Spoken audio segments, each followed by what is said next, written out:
Salut à tous amis vénusiens, vénusiennes, j'espère que vous allez tous très bien. Je suis ravie de vous retrouver aujourd'hui dans cette nouvelle vidéo qui va être une vidéo que vous attendez depuis un moment. Je dois bien vous l'avouer, j'aurais mis mon temps pour la faire, mais voilà, c'est parti. Aujourd'hui, je vais enfin vous parler de mon bilan après 5 ans de vivre uniquement sur mon installation solaire. Si à tout hasard tu débarques sur cette chaîne via cette vidéo et que tu ne me connais pas, ben écoute, moi c'est Vénus, enchantée. Ça fait à peu près 5 ans que je suis arrivée sur mon terrain, que je suis raccordée à aucun réseau, que ce soit ni à l'eau, ni à l'électricité, ni quoi que ce soit, donc je dois me débrouiller toute seule. Donc ça fait bientôt 5 ans que je suis en totale autonomie uniquement sur mes panneaux solaires, et donc aujourd'hui je vais pouvoir vous faire vraiment un retour objectif, sans langue de bois, étant donné en plus de ça que cette vidéo a été entièrement sponsorisée par ma carte bleue. Donc voilà, contrairement à beaucoup de youtubeurs qui ont des partenariats et qui vous disent pas la vérité, et bien moi là en l'occurrence, on s'en fout les amis, puisque c'est moi j'ai payé, j'ai le droit de dire ce que je veux. Alors bien évidemment dans cette vidéo, ça va être vulgarisé, puisque moi je n'y connais rien à la base en électricité. Moi j'ai juste installé mes panneaux solaires, suivi le guide d'installation, et après je me suis débrouillée pour tirer mes lignes et faire mon électricité, quoi. Donc là vraiment on va pas parler de technique, et ça au moins ça va être du niveau de tous. Vous êtes tous en capacité de comprendre ce que je vais vous raconter, parce que moi c'est un truc qui m'a posé problème. Quand il y a 5 ans je cherchais des informations sur les panneaux solaires, en fait les mecs te parlaient que de watts, décawatts, de machin, de trucs, et en fait quand vous y connaissez rien, c'est pas si facile, quoi. Donc là vous inquiétez pas les amis, on va vulgariser tout ça. Par contre, pour ceux qui s'y connaissent un petit peu, parce que je sais que dans les commentaires il y en a qui vont me poser les questions, donc je possède 6 panneaux solaires de 300 watts chacun, qui sont reliés à un parc de batteries j'ai 4 batteries de 220 ampères, ce qui fait qu'elles sont branchées en série. J'ai donc 48 volts en 220 ampères. Voilà, ça c'est pour le truc technique, un peu pour les connaisseurs. Ensuite, quand même, on va faire... je vais vous dire un peu ce que je consomme, parce que tous on ne consomme pas la même chose. Par exemple les amis, je vais vous expliquer l'histoire qui m'est arrivée avec mon fils. Mon fils lui il traîne énormément sur les réseaux sociaux, je pense que c'est son truc, quoi. Il est né avec, donc fatalement lui il a l'habitude. Mais moi vous savez c'est pas mon délire, moi à part YouTube, vite fait Instagram, et encore Instagram je suis de moins en moins, mais bon je réponds aux messages que vous me laissez. Mais sinon moi je suis sur aucun réseau social, j'ai horreur de ça, des Discord, enfin bref, vraiment c'est pas mon truc. Donc lui il zone beaucoup là-dessus, il était sur un Discord justement d'autonomie. Et c'est vrai que sur internet on entend beaucoup ça, beaucoup, mais tu fous un panneau solaire, mais tu vas voir, tu vas kiffer ta plus belle life, c'est cool, finger in the noise, quoi, tranquille, t'inquiète. Et sauf qu'en fait dans la réalité c'est pas ça les amis, je vous jure, vous allez déplaner moi quand je vais vous dire la réalité des choses. Et pire, c'est là qu'on voit bien en fait qu'on est dans un monde de moujons, quoi.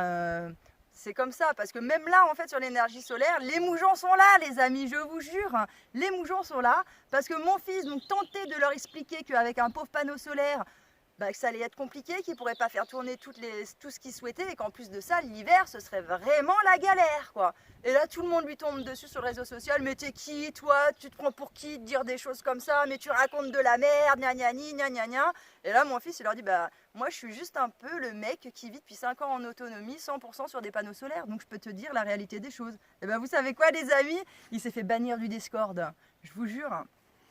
Non, mais le moujon... c'est vraiment un délire particulier, je vous jure, c'est un truc de dingue, quoi. Il faut le vivre pour le croire, quoi. Je vous jure les amis, moi je crois que dans ma vie, on m'aurait raconté un moujon, on m'aurait dit la description du moujon, je me serais dit c'est impossible, ça n'existe pas ça. Et si, en fait, il n'y a que ça qui peuple notre monde, quoi. Enfin bon, je m'emballe un petit peu, là, on va revenir sur l'électricité.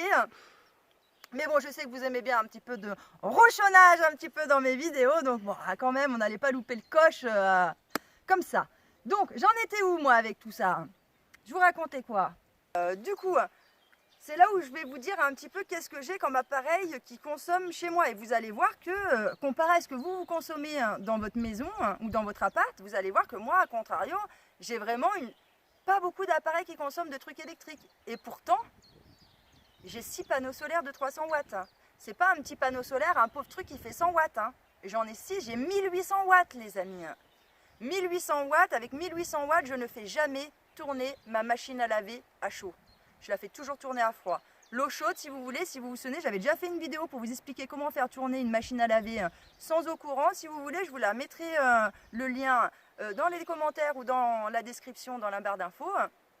Comme ça, vous pourrez voir. Et donc, je chauffe mon eau au gaz Et comme j'ai le pommeau de la douche, si vous voulez, qui est proche de ma machine à laver, et ben je remplis au départ du démarrage l'eau chaude directement dedans. Donc je mets le programme à froid, mais je lave à chaud. Mais la machine ne peut pas laver à chaud. J'ai pas assez d'énergie en fait pour la faire tourner. Qu'est-ce que j'ai qui tourne sinon? Donc bien évidemment la machine à laver, mais à froid. Sinon dans la salle de bain, j'ai le sèche-cheveux.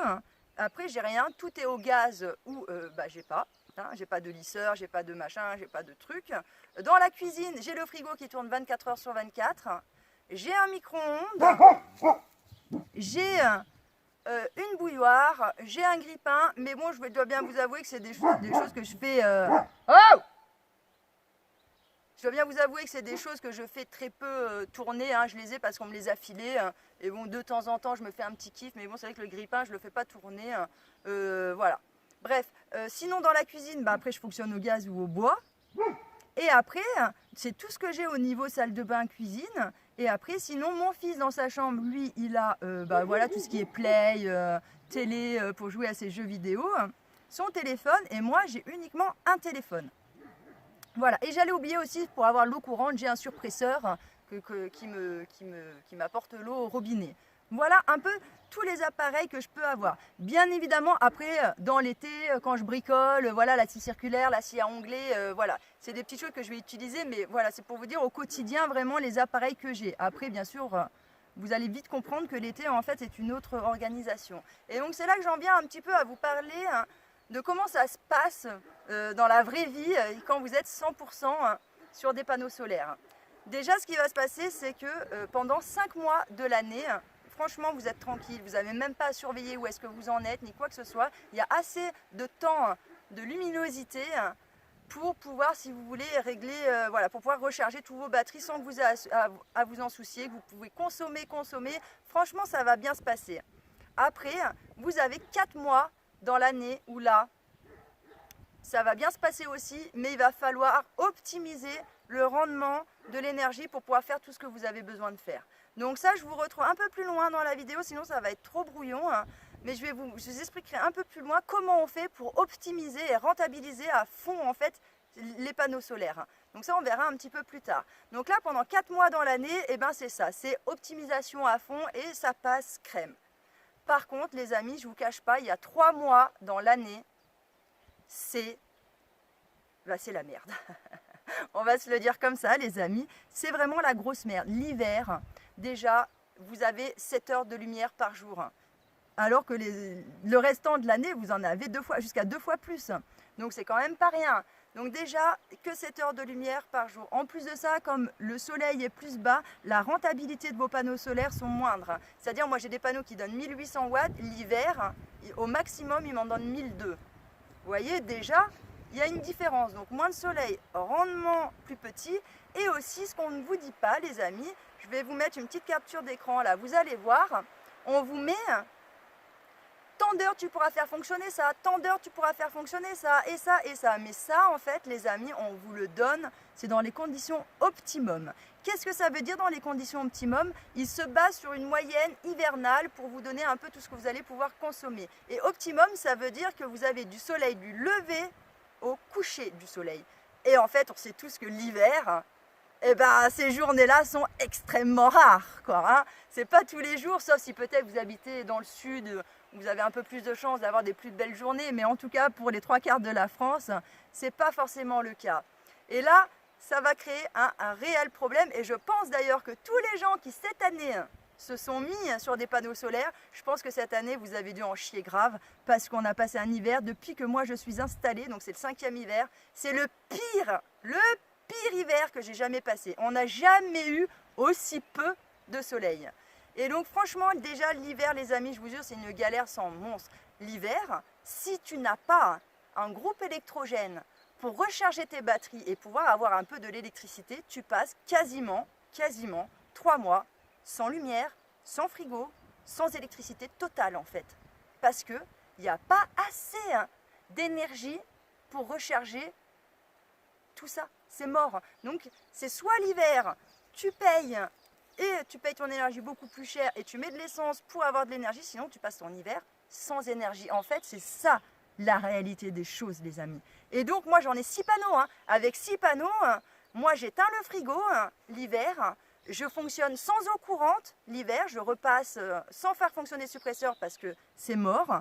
La machine à laver, je le fais tourner parce que j'ai pas le choix. J'ai mon fils et que j'ai des impératifs. Mais là, dans ce cas-là, je sors le groupe électrogène, j'ai pas le choix en fait.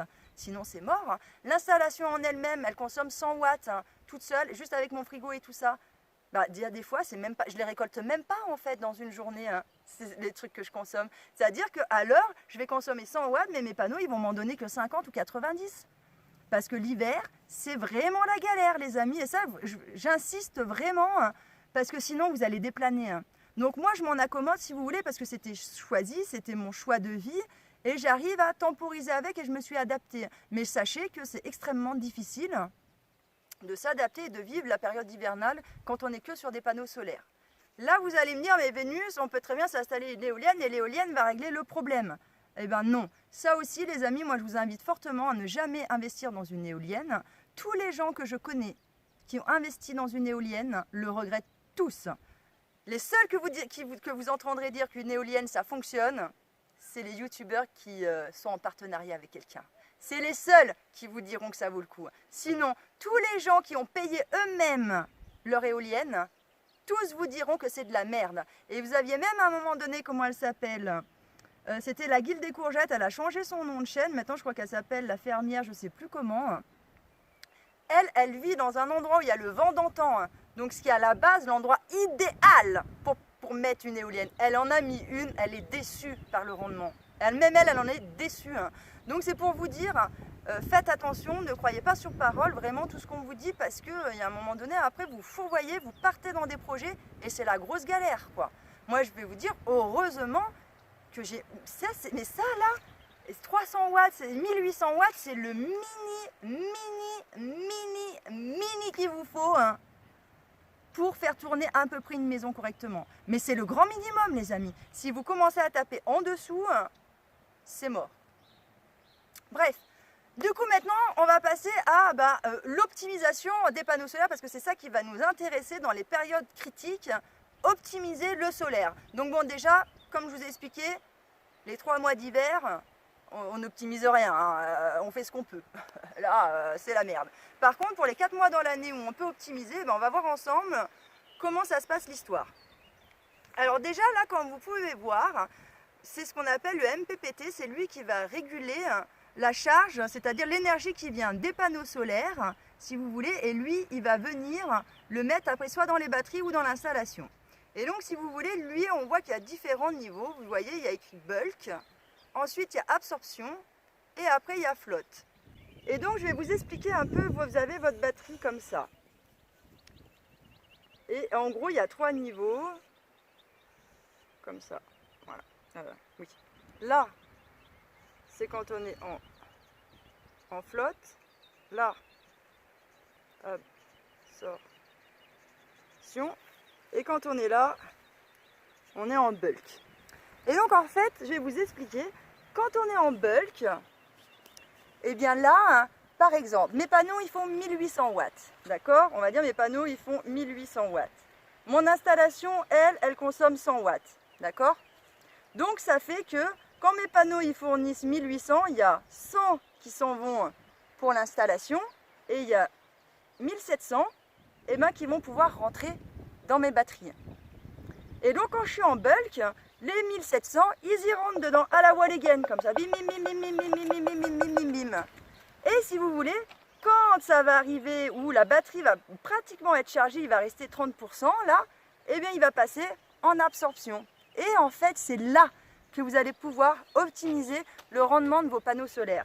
Parce que le copain, quand il passe en absorption, on reprend, votre panneau il fournit 1800 watts. Vous avez 100 watts qui part directement dans l'installation.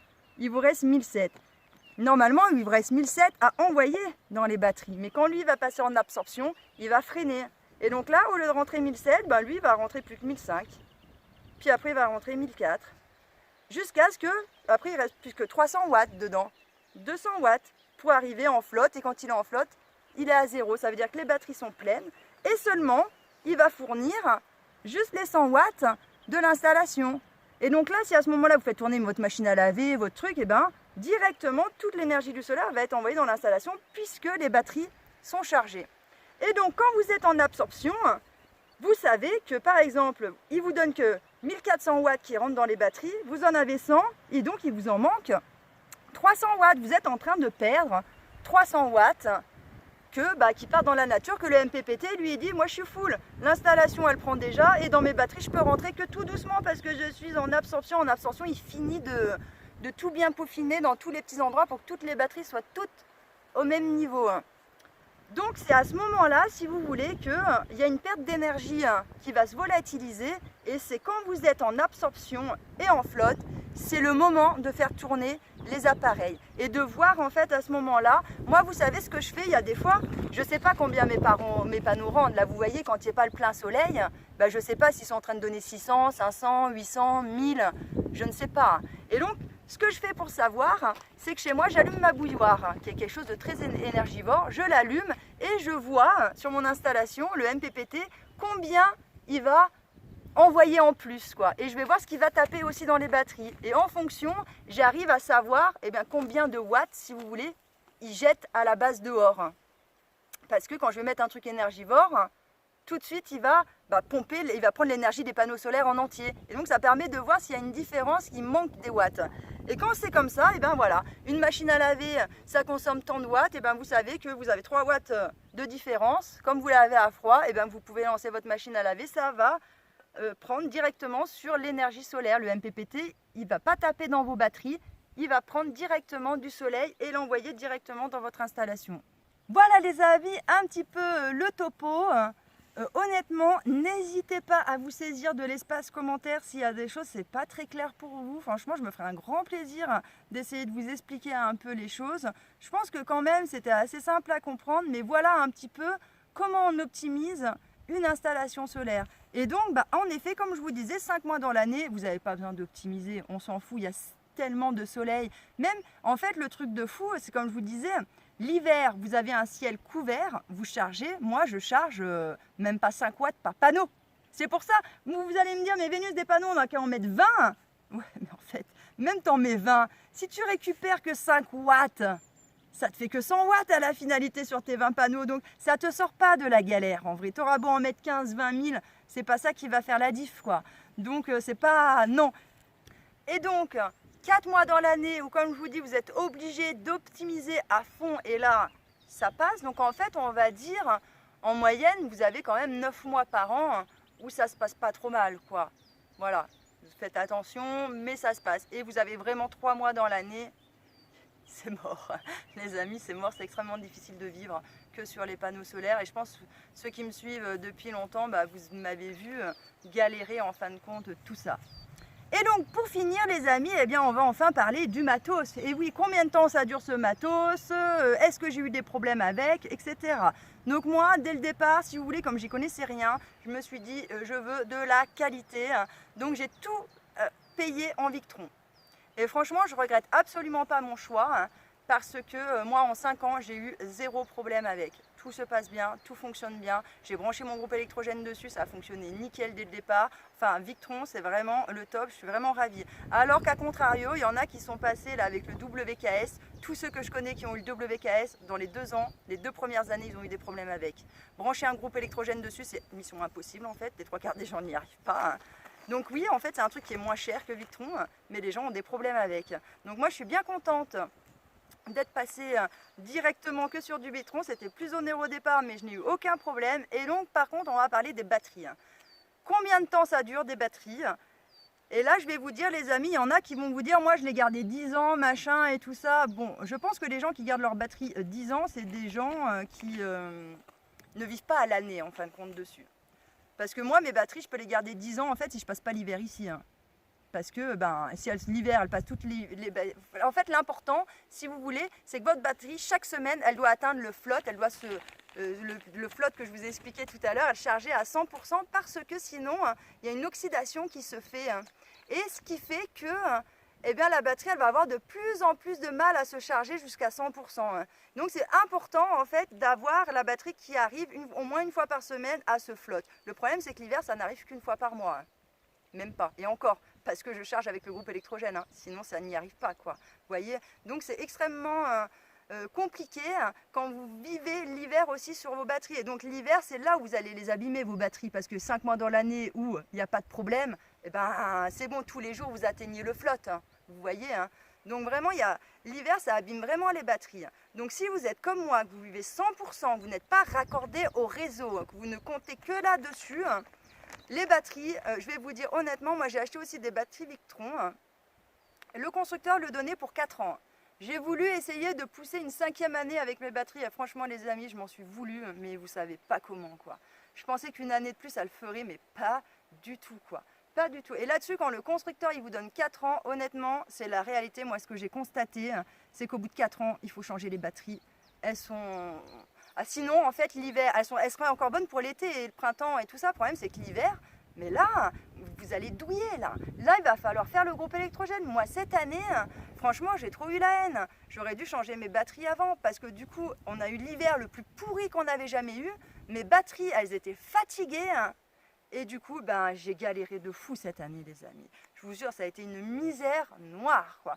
Donc, quand les constructeurs, là-dessus, sur les batteries, ils vous donnent, franchement, c'est les bonnes dates. N'espérez pas faire plus. Tablez bien sur 4 ans pour garder vos batteries. Et tous les 4 ans, il faudra changer les batteries. Cette année, je suis partie sur une autre marque de batterie parce que je ne sais pas si vous avez suivi un petit peu l'histoire, mais si vous vous souveniez, comme je pensais que je pouvais faire une année de plus, voire 2 années de plus peut-être avec mes batteries, j'étais un peu fifole, ouais, je reconnais. Eh bien, si vous voulez, je m'étais acheté une nouvelle cuve avec cet argent-là et la nouvelle toiture pour avoir plus d'eau. Du coup, quand je me suis rendu compte en plein milieu de l'hiver, les amis, que mes batteries c'était vraiment la misère et qu'en fait elles tenaient plus du tout, bah, je me suis dit putain il faut que j'achète d'autres batteries, mais j'ai plus le pognon en fait pour acheter d'autres batteries. Et en fait les Victron elles sont à 2800 € au moins les 4 batteries, alors que là les Ultracell elles étaient à 1800. Et donc si vous voulez, j'ai pris une autre marque quoi, que Victron, et donc ça va me permettre, si vous voulez, je vous donne rendez-vous dans 4 ans, hein, les amis, et puis je vous dirai entre Ultracell et Victron, parce que c'est 2 types de batteries qu'on donne. Ultracell, c'est aussi une batterie qu'on donne couramment pour les installations solaires. D'ailleurs, ceux qui achètent le WKS, je crois que c'est des Ultracell qu'ils ont avec, parce que c'est une gamme un petit peu en dessous et moins onéreuse. Les batteries, par contre, sont beaucoup plus grandes, beaucoup plus lourdes. Elles font au moins le double des Victron pour la même chose, hein. C'est un truc de dingue. Mais voilà, je vais tester ces batteries-là. Je vous dirai un petit peu, le constructeur le donne à peu près pour le même temps, et je vous dirai un petit peu comment ça se passe. Donc là, j'ai eu de la chance, je m'en étais rendu compte, si vous voulez, c'était les soldes.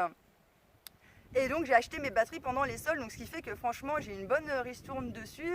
Et heureusement que je les ai achetées tout de suite parce que là les prix ils ont augmenté et maintenant c'est plus du tout le même prix pour mes 4 batteries, donc je suis quand même bien contente. Et donc là mes vieilles batteries, je dois bien vous avouer que je les ponce jusqu'à ce que soit fini. Donc je pense que je vais faire l'été avec et tout ça, puis en septembre je repartirai sur mes nouvelles batteries et puis voilà, enfin on va pouvoir passer un hiver un peu plus sereinement. Et puis bon, en plus de ça, comme je vous disais, moi au début j'y connaissais rien, mon installation solaire, donc j'ai fait des petites erreurs quoi au début parce que je regardais pas forcément les bonnes choses et tout ça. Donc c'est vrai que mes batteries aussi, elles ont peut-être pris des petites claques comme ça. Mais là j'espère dès le départ vraiment faire hyper vigilante sur toutes les connaissances que j'ai acquises, bien optimiser mon installation solaire comme j'ai vu que c'était possible et tout ça. Et avec tout ça, je pense que peut-être je pourrais les conserver un peu plus longtemps. Franchement, je suis pas sûre, mais bon voilà. Si vous êtes toujours là dans 4 ans les amis, on pourra faire un petit retour et voir tout ça ensemble. En attendant, je pense que j'ai assez blablaté pour cette vidéo. Je vous remercie de m'avoir écouté les amis et je vous dis à bientôt dans une prochaine vidéo. Ciao.